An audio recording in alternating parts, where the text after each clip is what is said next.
E nā mana, e nā reo, e nā iwi, e rau rangatira mā, no mai hare mai, tiki mai, whakatoa mai. Me inoi tato, we'll start our day with karakia. Nā mihi o te rā ke te whānau e hui hui nei, kia tau te rangimaria, kia whakatapo tato, me nā mei, e whakapono ana tato, hui e, taikie.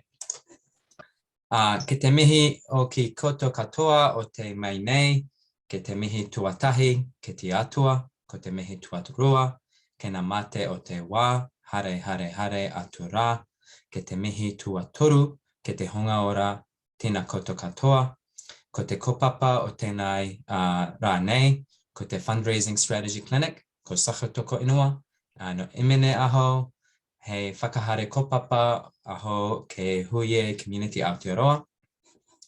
And I'd like to mihi to our partner and facilitator today, Rebecca Scelly.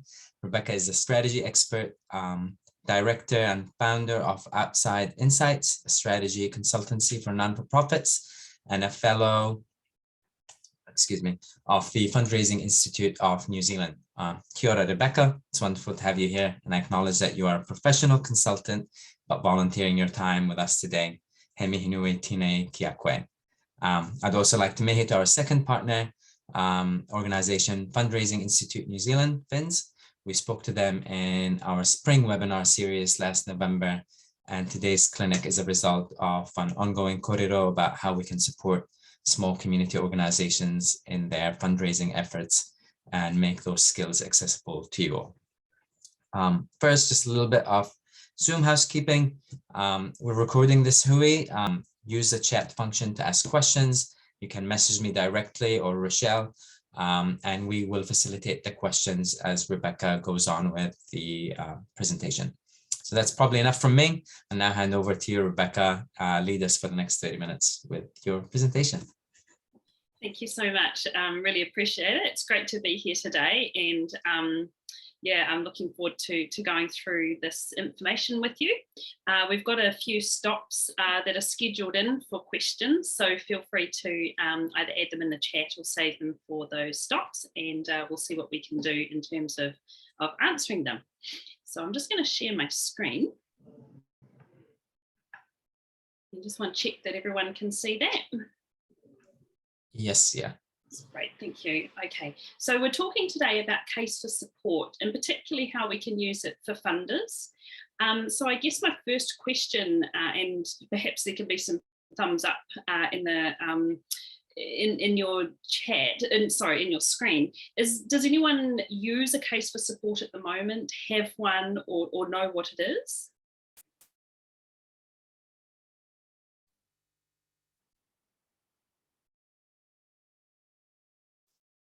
Okay, I don't see any thumbs up, so I'm thinking that this might be new to everyone, which is absolutely fantastic. So let's go through and see what it's all about.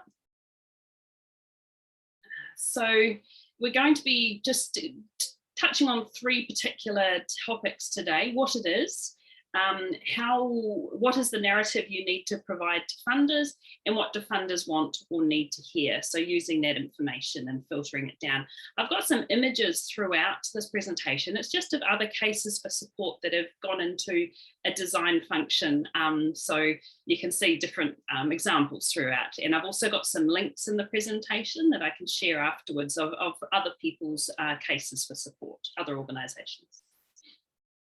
So the purpose of a case for support, it's your donor message, and it's always an emotionally compelling document that talks about your organisation, or it could be about a particular project or program within your organisation. And it tells donors, funders, sponsors, whoever you're talking to, why they should invest in your work. So it's not really a standalone document, but it is the basis for all other documents in your organisation's fundraising. So you can use this text that you create from your case for support and repurpose it for your website, for funding applications, for reporting back documents, all different types of collateral.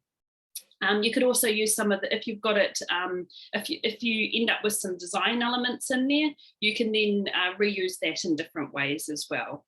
So the content, the tone, and the design should really be carefully developed with buy-in from people in your organization, so that everyone's on the same page and feels comfortable using the same language and the same tone and that sort of thing when you're reusing it over and over again. So one particular part of a case for support is knowing who you're writing it for.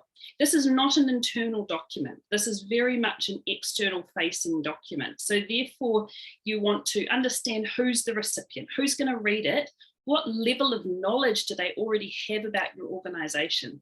Are they quite new to your organization? Do you need to explain what it is and why you do what you do? Or are they fairly familiar already, and therefore you can dive into particular projects or programs that you're doing? So knowing your target audience is really, really important. And a big part of this also is removing any sort of internal jargon that you might be very comfortable using internally and continue to do so, but knowing that your external audience might not quite know what you're talking about, even though it seems really obvious to you. If it's that internal jargon, then it's good to keep it simple within your case for support document. So building your case for support, what goes into it basically? So and how this is structured is going to be slightly different for each organisation depending on your audience. As I say, if it's an audience that is new to your organisation, then you really want to be putting up front and centre a summary of what it is that you do and why you are best placed to be doing that work. What makes you special? You know, and you all are very unique and special in the way that you deliver your services and who it is that you're targeting and how you're able to work directly with those people. So you're really, it's things that you intuitively know already, but it's about getting it on paper and getting it in a form that external funders, donors, sponsors are able to easily understand and go, ah, yes, I get it. This is why I want to support this particular organisation. Having endorsements from the community that you work with is really important and can be very powerful in your case for support. So having people talk about the effect that your work has had on them or on their community is a really handy thing to have if you've got it. This particular graphic that I've got in this one, this organisation, it's an organisation, YMCA type organisation that they're offering camps. They have used a lot of statistics in there. You can if you've got them. If you don't have them, it's absolutely fine to not put those big statistics in there if you don't necessarily have them. So to structure your particular case for support, begin with an emotional appeal. What is the problem that you're addressing? What is it? Why do you exist? Or alternatively, if you didn't exist, what would the gap be that would not be filled because your organisation wasn't there to fill it? Secondly, highlight your vision for the future. Okay, this is what we're doing right now. With your investment, this is what we could be doing. And it could be down to the number of people that you're supporting. It could be adding additional services to your service provision. Whatever that vision is that you've got for the future, it might be purely about being sustainable, continuing what you're doing, but doing it in a really sustainable way so that you're not having to have sleepless nights about where's the next lot of money coming from.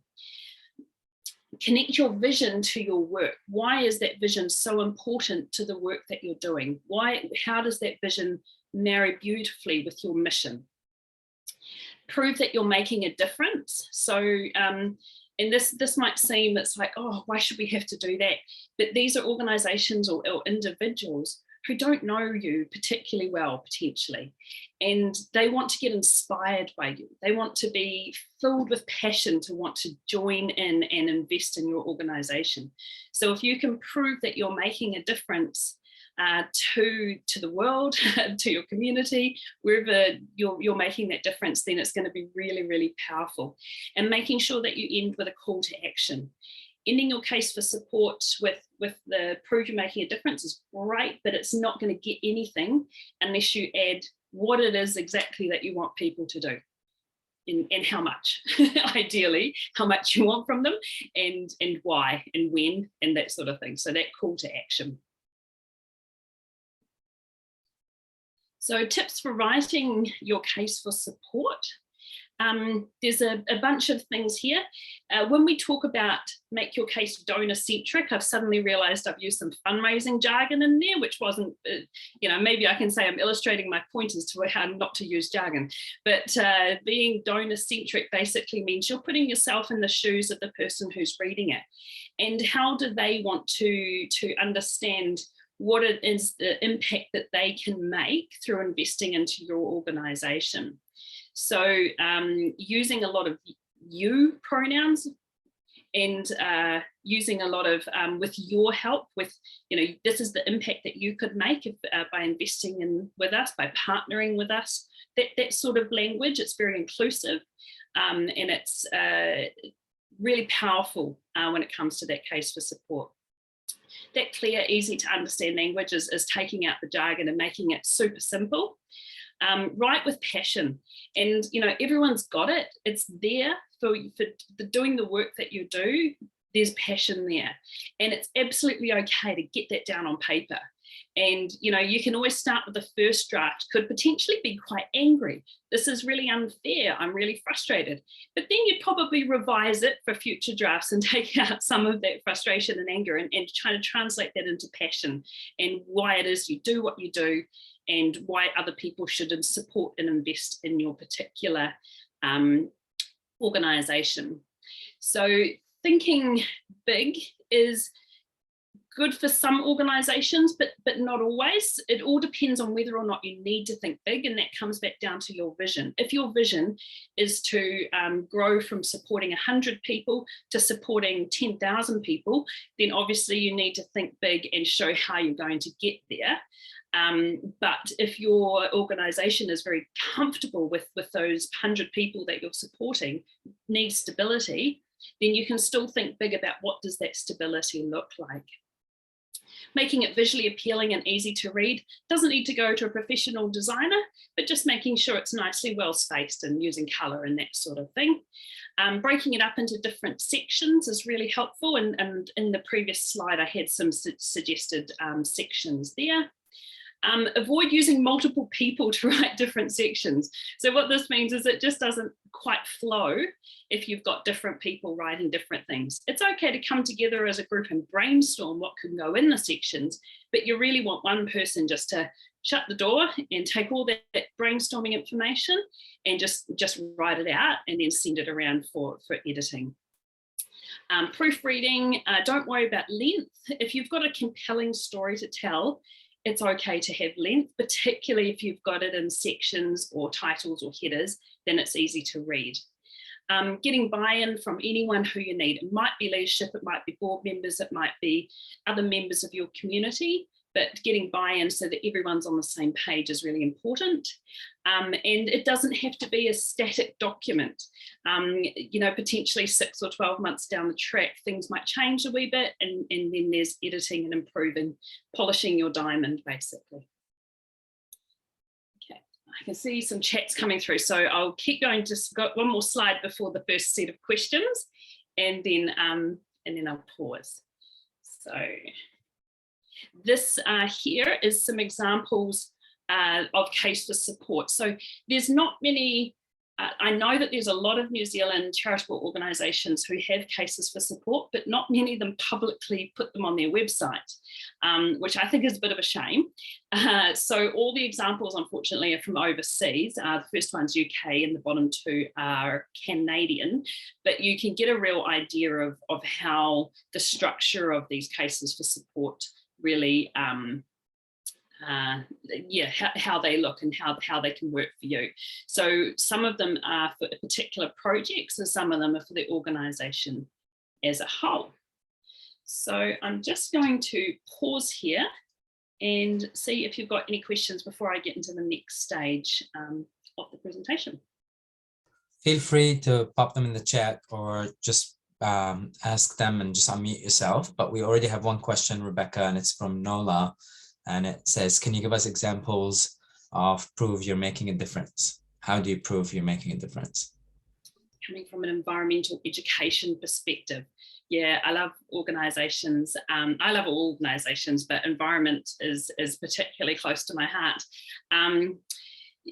It's about where you're at and where you're going. So these can be different for every organisation is going to be different. If it's environmental education, it could be around, okay, we have spoken to or worked with this number of students over the past X number of years, and as a result of which, this is what's happening, this is how the students are changing their opinions. These are the initiatives that they've done in their schools, or things that they've particularly done. So the influence that you've got is spreading out.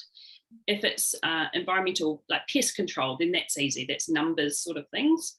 If it's more to do with people and people that you're supporting, then it could be around, I guess, I mean, it's going to be very specific to your organisation, but you pick you pick a particular starting point, and then where things have got to from there. So it doesn't necessarily have to be around numbers. It can be stories that you tell is your proof, as opposed to pure numbers. I hope that answers your question.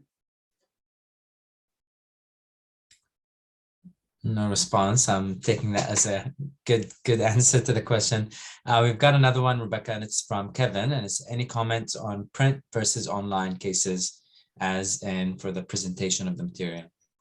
So initially, you're just wanting to create the material, create the document, and then you're going to use that in different ways. Sometimes some of it you may use from into online, some of it you may use for print. An example of this, many years ago, I worked at Forest and Bird running their fundraising, and we created a case for support, and then we repackaged parts of it into a major donor brochure. And that was offline. We printed that and we talked directly to donors about that. We also used other parts of it for particular campaign asks that were online. So you can use it in many different ways. That's the beauty of it. You're distilling down exactly what it is that your organisation does and the difference that it makes. As I say, even though you guys probably know this, it's about getting it down on paper, so that in a format that's easy for external people to understand and to want to support you. So you can use it in multiple ways. Thank you. Any other questions on the case for support before we go into the second point?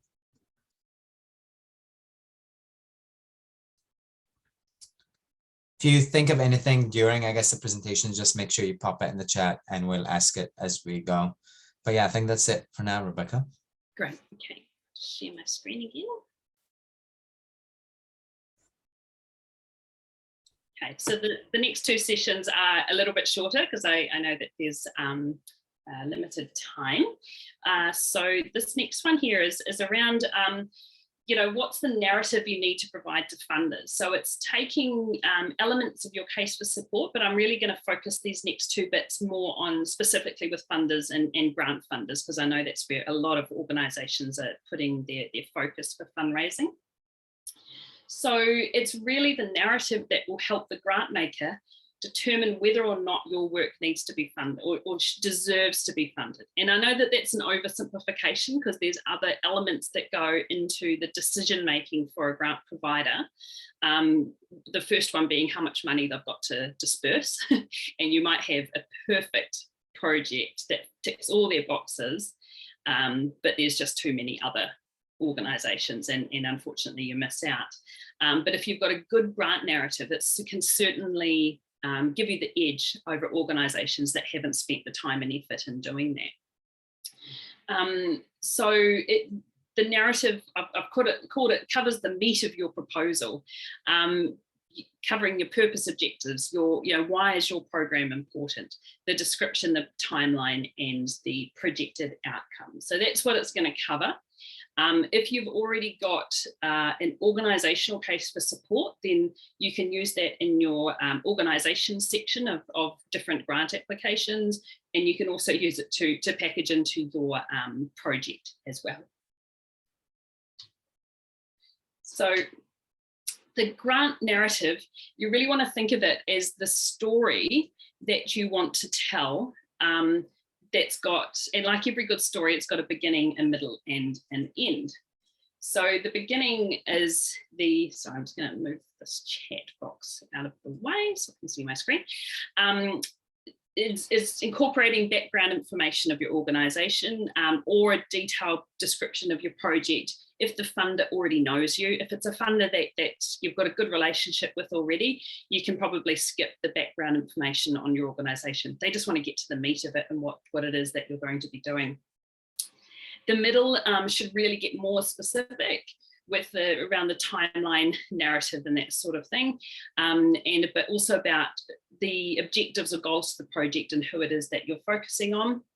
And the end is around anticipated outcomes and challenges, and usually talks about sustainability. That's always a good one that grant providers, grant funders want to know about. So an effective narrative will really provide that grant maker with all the details about your proposed work, and you're really selling it. You're selling either your organisation and or your project, and also demonstrating that your organisation and staff have got those necessary qualifications to make the best use of those funds. So it's knowing your project inside and out, so that whenever there's some any questions that come back, you're very confident to answer those. Following the funder guidelines is always a golden rule for any of these applications. Aligning your project plan with your budget so that it's really clear exactly how you're going to be spending the funds that they're giving you. And I like to start at the end. So start with those outcomes. Start with what it is exactly is going to happen, and then kind of build your project up from there. It can really help to flesh out the project if you start with the outcomes. Write to a non-specialist. So it's particularly helpful if you have got any sort of scientific side of your organisation. Writing, to a non-specialist just keeps the language very simple and takes that jargon out of it as well. Find a friend, so ask someone else in your organisation to read the completed narrative. So it's getting another opinion as to whether or not it reads well. And do share your passion. I'm going to come back to this point. If you've poured your passion into this application, it's going to stand out. It's going to stand out, and it's going to read like you know what you're doing. And you will put their investment to the best use. So that's a really important point as well. Okay, so I'll pause here for questions about grant narrative.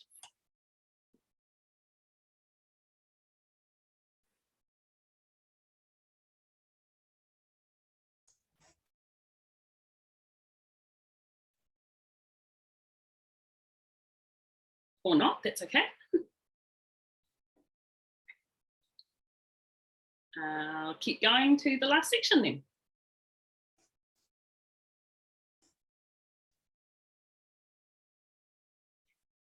So let's have a cup of tea.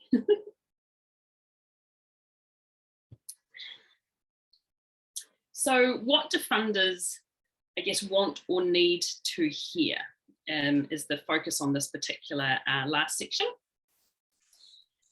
Each funder is definitely unique and should be treated as such. So you've hopefully got one or two funders who know your organisation really well and you've got a really strong relationship with, but you've potentially got other ones that you don't know so well, and they've all got different requirements and different expectations from their own board and that sort of thing. They're looking to see the problem that you're addressing and how you're best placed to work towards addressing that problem. What makes you different to another organisation who's doing something a little bit similar? Why are you best placed to do that particular project or program? Try putting yourself in their shoes. So it's basically, think about it in the matter that the funding administrator will get hundreds of applications for every grant round. How do you make yours stand out? And I don't mean by putting it in a fancy folder or adding any additional paperwork that they haven't asked for, because that usually just goes straight in the bin. Like, what are they looking for? What's that administrator looking for first off, is that first gatekeeper before you can even get to a decision-making situation. And they're going to be looking for, is that application perfectly filled out how we want to have it filled out? And unfortunately, they're all a little bit different. But if it's not filled out properly, it's going to go in one pile. If it is filled out properly, it's going to go in a pile that moves forward. And that's purely to do with the sheer number of applications that they have to deal with on a regular basis, particularly the bigger funders. So getting everything as correct as you can for their requirements is really, really important. But also they're wanting something to stand out as well. So when you get to the decision maker, they're wanting an application that is like, oh wow, this is really great. I want to get behind this, and I want to make sure that we fund this one. So that's what you've got to be trying to achieve with each application. So they have their own requirements to fulfill, and they've got expectations that the investment that they're giving you will be put to the best use to achieve those goals. So they've got people that they need to report back to as well. And so therefore we've got to try and tick all the boxes and work for them as well. The most interested in organisation that is well positioned to address the community need, either alone or in conjunction with others in the field. They're looking for sustainable community support of that organisation. So it's not, and apologies to any brand new organisations, but brand new ones will struggle to show that they have got the stability to be able to fulfill that. Doesn't mean to say you won't get funded, you still absolutely could, but certainly the ones that are well established find it a little bit easier. It's a learning and growing organisation, so it's not just stuck. There's a learning and growing that is embedded as part of the organisation, and that's what funders particularly like, and have transparent and accountable internal processes and procedures as well. So I'm going to turn my heater off. It's got nice and toasty warm in this room. And finally, you can use parts of your case for support to illustrate all of these points. So if your case for support has already got this, being able to recycle and reuse it and keep moving forward with it, it just saves you a lot of time as well, and effort, and to be able to just recycle the different material that you've already written. So in conclusion, I guess for this particular slide, funders are seeking to get a strong return on investment in terms of the social impact that their dollars will help create. So your grant proposal should really convince them that your work is worth investing in, because it's both inspiring and it's also structurally sound. It's really well designed application. So for programs and projects particularly, beyond that narrative, funders are most interested in ones that have focusing on a pressing community need or concern to that funder, aligns with your mission and high priority for you as well. It's an important piece for you as well. Has a very specific and realistic plan for implementing that new or proven solution, is likely to have that clear measurable impact, and it involves the beneficiaries in planning or implementation, and ideally is planned to be replicable or produce data to share with others. These are all really key things that these guys are looking for, and it's important to have in your application. So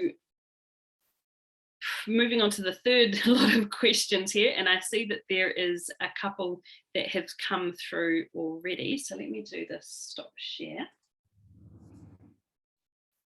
and take a look.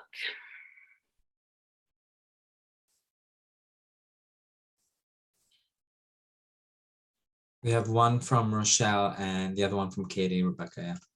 Yeah, okay. What's the most important thing to cover off in the narrative? The most important thing, definitely your purpose, why you're doing it, why you're doing what you're doing, is really, really important. And these things can seem very obvious to you, but to a funder that doesn't know your organisation as well as you do, then it's not as obvious to them. So that for me would be the number one thing, the purpose or objectives that you're working towards. Do you think it's necessary to call and make a formal introduction to your organisation prior to submitting an application? It's for a fund you haven't applied to before. 100% yes, absolutely. If you can build a relationship with a funder, then you are more likely to get funded, and it can also save you some time as well. So if you have got a project that you're interested in putting forward, or a particular program, then the best thing to do is to give the funder a call and say, hey, I think that we've got something that will be really interesting to your organisation. Can I talk to you about it and see if it will fit? Now, if they say no right off the bat, saves you a lot of time filling in that application. So that's quite handy. On the other side, you could get them quite excited about what it is that you're doing, and they can also give you some guidance. Pretty much all of them have got grants administrators who will help you to create, to submit the best application that you can, because they all want you to succeed.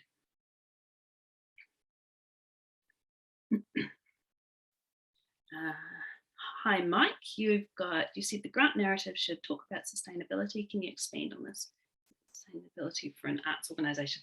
Yeah, so it could be sustainability for the organisation, but they're probably looking for sustainability for a particular project that you're doing. So we all know that grant providers are notorious for funding new initiatives, as opposed to proven ones that need additional funding. Just because they've been going for 10 years doesn't mean that they don't still need funding.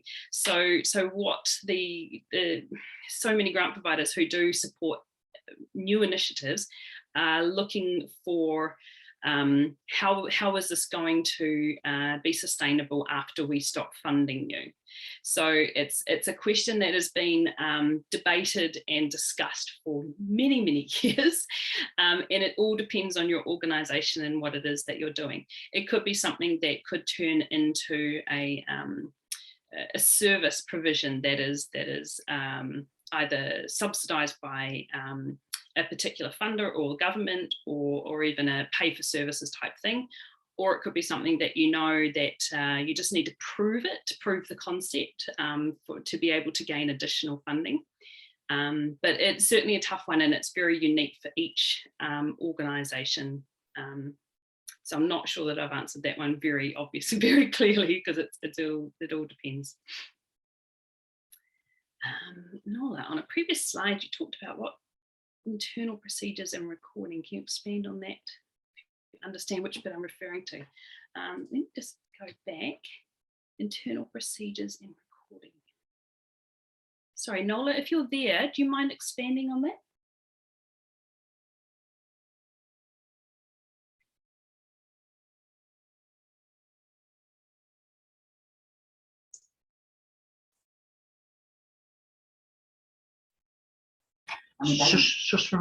Sorry, I'm not in a position where I can talk easily. It was right at the bottom where it was right at the last point on the slide about funders quite often want us to say how we're going to record and show how we've used the funding, or just what our internal procedures are.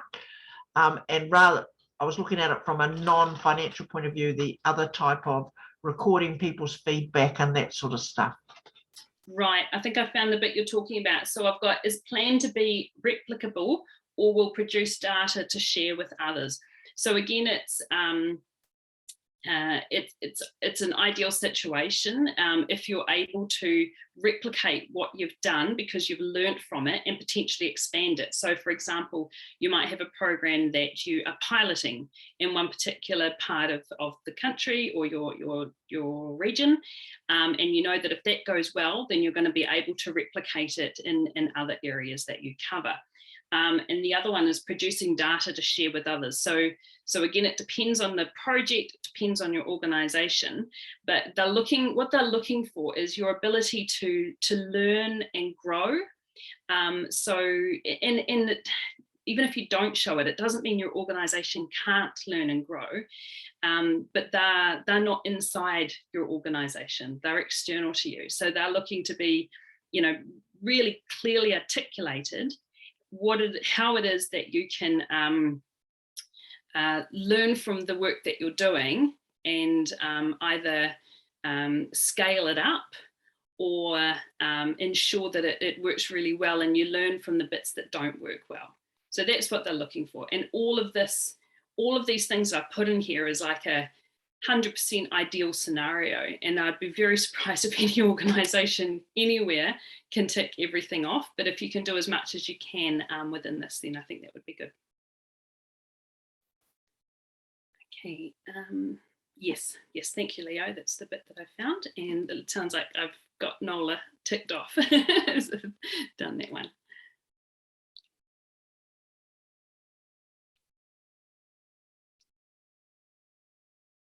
Kinds of people be helpful to provide feedback on the narrative.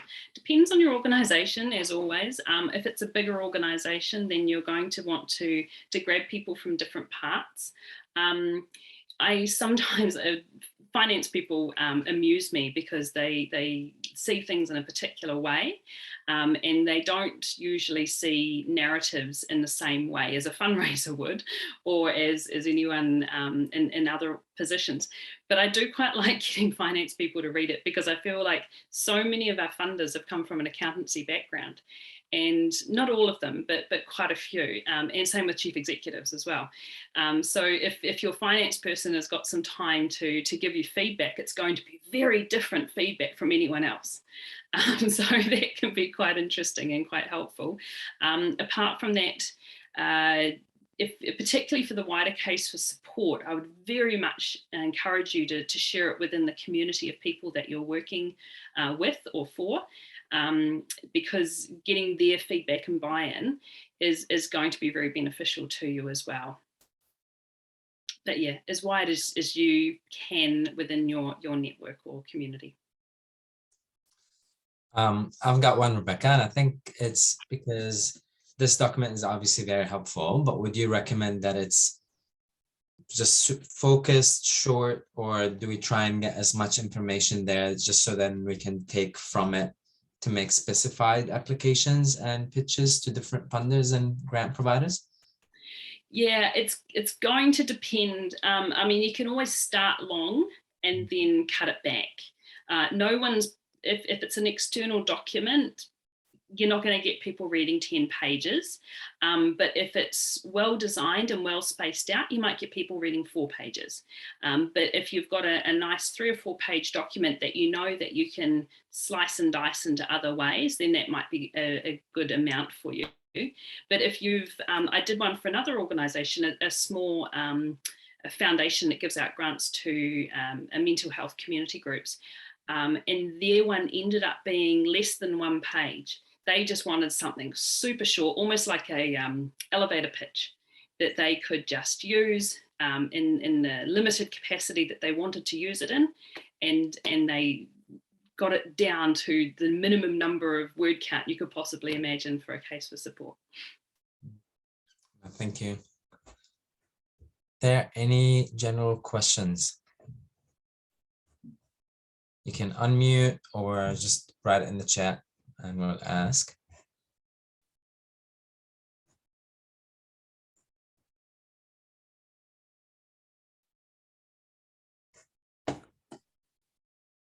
Is that like the 5-second rule that we... Looks like Rochelle's put another one in there. Yes, yeah. Is it better to start with the case for support rather than drafting a grant application? If you've got the time to write a case for support, I would strongly recommend that you do so, because it can just, as I've been saying, form the basis of so many other things and go into your grant applications or parts of it, certainly. So it's worth putting aside some time. Perhaps there's some downtime around the Christmas New Year period, or perhaps there's some other downtime for your organisation that you think, yep, I reckon we can get people together for a couple of hours, do a bit of brainstorming, and then go away and write this document. It's a helpful document for your organisation to have, even if you don't end up, well, do exactly what most New Zealand organisations do and don't put it up publicly. You've got it there that you can repurpose it in all different ways. Yeah, and I'll definitely agree with that when it comes to our grant writing Aotearoa project, which having a case for support would mentally help our volunteers get to drafting the application very quickly and very right away, without having to ask too many questions from the organization, having that back and forth. We've got one more question, Rebecca, and is, do you have any resources, website to help with creating a case for support doc? Yes. Yes. Yes, honestly, just Google case for support writing and you'll have several pages in Google available to you there. So it's an easy one to find. Perfect. Any other questions? And just in case you missed it, we're going to be sharing the recording and also the slides in an email that will be sent to you after this session. Diane, what course of action would you recommend if you apply for a significant amount but only get granted a very small percentage of your request? I'm presuming this is after you've had a little cry.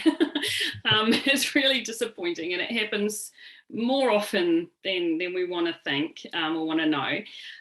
It all depends on whether or not you have got other opportunities for funding. So, for example, years ago, I was working for Muscular Dystrophy Australia, and we needed a bunch of vans, mobility vans, to take people around. And you know how expensive those converted vans are. And so, we'd put in a bunch of grant applications for $20,000, $30,000 each, expecting to not get the full amount. And so for the 8 applications we did for one van, we felt as if we would be getting the full amount through all of that. Now, a part of that is the fact that so many funders talk together. They talk together, they say, are you funding this organisation? What's your experience with this one? I've never dealt with them before. Okay, if we give these guys 10,000 for their project, will you match it? These conversations are happening without you even realising in the background.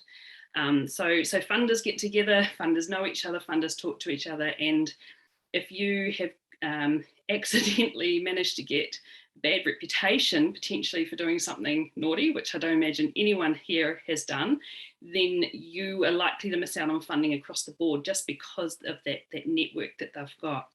So yeah, my kind of course of action would be to try and not put all the eggs in one basket, try and spread your risk, get to know the funders, get to work directly with them. If it's a big significant amount, then you want to be 99% certain you're going to get it before the application goes in. And I know that sounds really weird, but I do a lot of work with Greenpeace and in East Asia, and I've just submitted an application for them.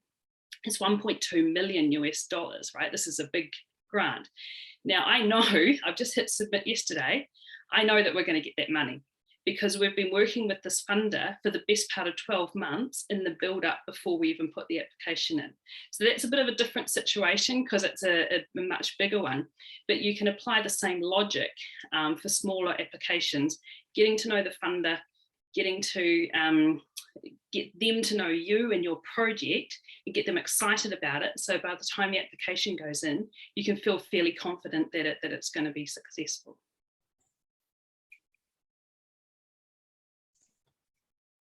Without any guarantees at all.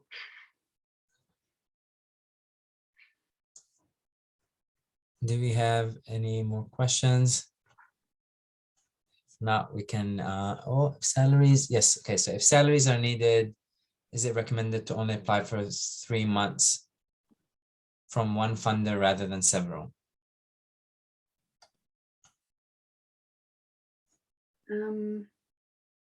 So I'm not entirely sure I understand the question, but I mean, essentially, if salaries are needed, salaries are needed. There's a lot of funders who will fund salaries, and perhaps not for office staff, if people with administration or financial roles, that sort of thing. But any project-based staff or any program-based staff, if that project or program cannot go ahead without those staff, then all of their salary for that required time should absolutely be in that application. No doubt about it. So I'm not sure if I've answered, Julie, but I'm not sure I understand the question. I'll just explain a bit further. So we've got we're up at heart, and there's bombs going off around Trentham. So if you hear a big bang, don't be alarmed. It sounds like that anyway. So what I mean is, like, we've got program staff. We're 100% community funded. I'm from Big Brothers Big Sisters Wellington, and we need to apply for the funds all year round. And you talked about funders talking to each other. So, and generally they'll only fund 3 months worth. So, as it generally suggested, that you only apply for the first 3 months and to one funder, rather than for a 3-month period and then another funder to the next 3-month period. I'm just going on because you talked about they talk and stuff like that. Yeah, I think the 3-month rule might be one particular funder that you're talking with, because I've not come across that 3-month rule for any New Zealand funders before. Oh, okay. We're finding that for quite a few, that they'll only fund for 3 months. They won't fund. So there's a number of them that we found recently, so we're in the process of applying, that only do for 3 months. The ones that if we do for longer and don't state it, we're excited about those ones. But that's what we've kind of recently found. Yeah, I'm sorry I can't be more helpful in that, because I've not come across the 3-month rule before. I'm not sure if you have, Rochelle. Is that something you've come across? No, I've never heard of that, and I would definitely suggest that you find funders that don't give you that restriction, because that gives you completely no stability on your project and or loyalty, like to only be able to offer the person working on that project for 3 months salary as a one-off is probably very unlikely. That you could get someone just for 3 months, but on a kind of just roll over 3-month contract, that would be very unstable for both your organisation and for the person who you're using on that. Yeah, that's why we're having to go for different funders for different times of the year. Yeah, I think so. I mean, what I've seen generally is 12 months. So you would get, if they're open to salary funding, that you would get 12 months. So I would expect that would be a minimum that you would try and work towards. The other thing is you can, and you may have already done this, is you could actually speak directly to the funder and ask them why they're only doing 3 months, and could they extend that to 6 months or 12 months. But I think you'll find it, I mean, it'll be a massive amount of work if you had to go to different funders and they're all doing 3 months. Yes, it is. Yeah, I wouldn't suggest that. I would say that try and find funders that more fit actually how your organisation works, and really have good understanding of the challenges of bringing people on board, and short-term contracts, and very short-term kind of money, and that's just not realistic for your organisation to build any sort of level of stability or ongoing service or program delivery in that time. I feel for you. It's incredibly tough. That's great advice. Yeah, I'll give them a call. But that's what, it's what we found recently is what time period, and they said salaries for a maximum of 3 months used within a 6-month period. So maybe we just need to keep searching. Yeah, if I was you, I'd definitely suggest keep searching. I also have not come across that, and there may be some specific reason, and if they haven't given that to you, then I would suggest that you ring them and challenge them. That you say, awesome. The challenges that this brings on you as an organisation. Perfect. Thank you. Just remember that the way that you discuss with funders, don't be thinking that you need to kind of just put up with what they say. Like, you can challenge them, you can ask them, and maybe that might mean that they think that you're not the right organisation, but you will set hopefully some thinking on their side if they've got unrealistic criteria or expectations on organisations that's simply not realistic, that you can help educate them so that they get a clearer idea going forward of how they really can support organisations in a way that's meaningful for those non-profits. That's fabulous advice. Thanks very much. Certainly aware of only getting partial funding for salaries, not with a specific 3-month period, but a contribution towards the annual salary cost, if you like. Yeah, I think that is, I definitely have seen that as well, Kevin. And that is frustrating because it still leaves you with a gap that you still have to fill yourself, either with one grant or another. And then often grants, you cannot apply in retrospect. So you might have, for example, 1% of salary for the next 12 months, but it's taken you 3 months to get to that point. And by the time you apply for something else and they've got another funding opportunity, yeah, so in which case I would probably go back to the funder and say, could you just give us 6 months full salary? That would be easier for us and more realistic. Yeah, well, in our case, the ones we get support for, they're ongoing positions. You know, they're not new positions. They're ongoing ones. So a contribution is certainly helpful, and the balance comes from other sources, if you like. And I think you could potentially match, you know, if you could find another funder that would then fund the other percent, I think that would obviously be ideal, so that you've only got 2 funders funding ongoing positions rather than having to have multiple different pools of funding in to just fund one role.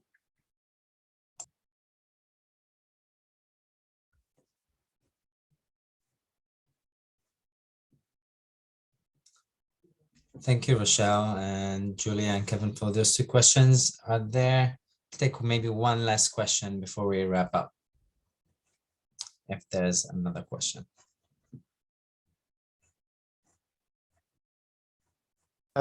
Just as a comment, I'm from New Plymouth, Taranaki. One of our major funders is Toy Foundation, and they're very, seem to have taken a very outward supportive focus these days in encouraging you to go along, talk with them, find out about, you know, preparing the best sort of an application.